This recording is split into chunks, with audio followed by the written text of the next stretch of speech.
TYR Review.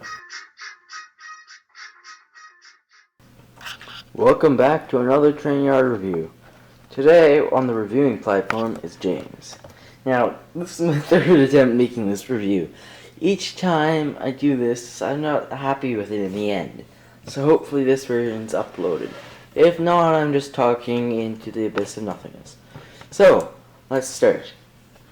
In 1992, James was made with flat magnets, a darker face. In 1993, they all got slightly lighter faces. Here, let me just zoom in here. Zoom in. Oh, there we go, focusing. There. And it was made with a darker face, kind of a creamy face, flat magnets, staples, thin wheels, no date, random eye fixtures, like here, my James is looking to the left. If you have a 1992 James with the cream face and it's looking to the left, please say something about it in the comments. That would be really helpful. Because I'm not sure if they were all stamped to the left or is it just my James. It has, I love this firebox here. That's just a key feature for me.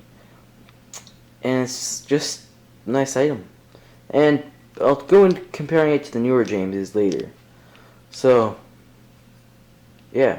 This item has a huge amount of classic nostalgia. It's just the size proportions. They totally nailed the size proportions, unlike what you would see normally today in anything else. Like, here I'm showing you James. Here is Gordon. 1992 James, 1993 Gordon. You can definitely tell the difference in size. Like, look at boiler thickness. You can see the difference in boilers and right away which is a bigger engine. I'll get into the second part of this later. So Gordon going away, James going back here. Go pull the express Gordon. And then, so then in 1996, there was some modifications. In 1994 to 6, they removed the magnets. They took away the staples in around 1994 time. Still thin wheels. It's dated now. And a white face added in 1993. You can see there. White face. And eyes looking to the center. But the body stayed the same, relatively. It has slightly darker paint. Nothing too big. Nothing too large that you would notice. Just slightly darker, as you can see there. Still with flat coal. Then, later on, it's got a golden dome, which is only 1 year. Can't remember the year. I think it might be 19... Can't remember. It was the year before the overhaul. Got a golden dome to look closer to the real James. And that's a rare item. Not too rare, but partly rare. And then it had its overhaul, which made it look something like this. It had a much larger boiler, more GIC partial face, not a GIC face, but it just looks not as classic. It received linings everywhere, a handrail, everything was just bigger and bloated. And the coal received bumping coal in the late 90s. So, just looking at the three items right here, side by side, you can see the major differences in the evolution. Not really so much in between 1992 to 1996, but definitely after that. Now, if I highly suggest having an older version before the overhaul. It just made it look way out of proportion. They enlarged everything so they can enlarge the face, which is a bad idea. It's even more out of scale, which is a headache. And then the firebox is way less prominent. In the old model, the firebox sticks out, and it's like there. And you can actually see it, and I love the shape of the firebox. But then in the new model, they kind of hide that behind everything else, which I don't like. The back is much more pronounced in the older model, and it has the flat cowl, which I prefer. You can get the older model with a bumpy cowl as well. I really love the older model, and as I was saying before with the Gordon part, Gordon was the only engine in the Classic series that was made with this kind of enlarged boiler.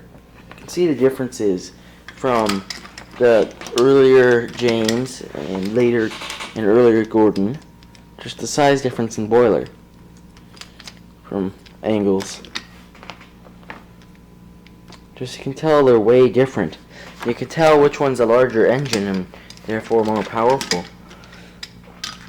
And that's one thing I know, because in the new series they've made all the boilers almost identical. Thomas's boiler is almost as big as Gordon's. So I don't like that, because look at the size of that. It's around the same diameter. It's just so they can enlarge the face. So if you don't... Now, talking about James as a character a little bit more. James was bought early in the Northwestern Railway's history, back in the 1920s, I believe. 1922 or 3. He came in from the railway with black paint, and then right away he had an accident because of wooden brake blocks. His old class was known for not being the most reliable and riding roughly. One of these engines is experimented on adding an extra wheel. That was James. It was a failed attempt, and he got sold to the Northwestern Railway. The Northwestern Railway put him into his shops after the accident, and a few months later he came out working better than ever. Through more years of overhaul and changes to James's design, he is now a really reliable and useful engine. He's stationed originally at Vickerston. When the head offices moved from Vickerston to Tidmouth, he was restationed to Tidmouth. He has been in since that day and continues to work out of Tidmouth on the main line. He's one of the 3 classic mainline engines, although not original to the Northwestern Railway. This look of him is way better than the others, and if you don't have the classic look, I suggest you go out and buy it. That's all I have to say about it. Well, thank you for listening to this review of me rambling on about a character.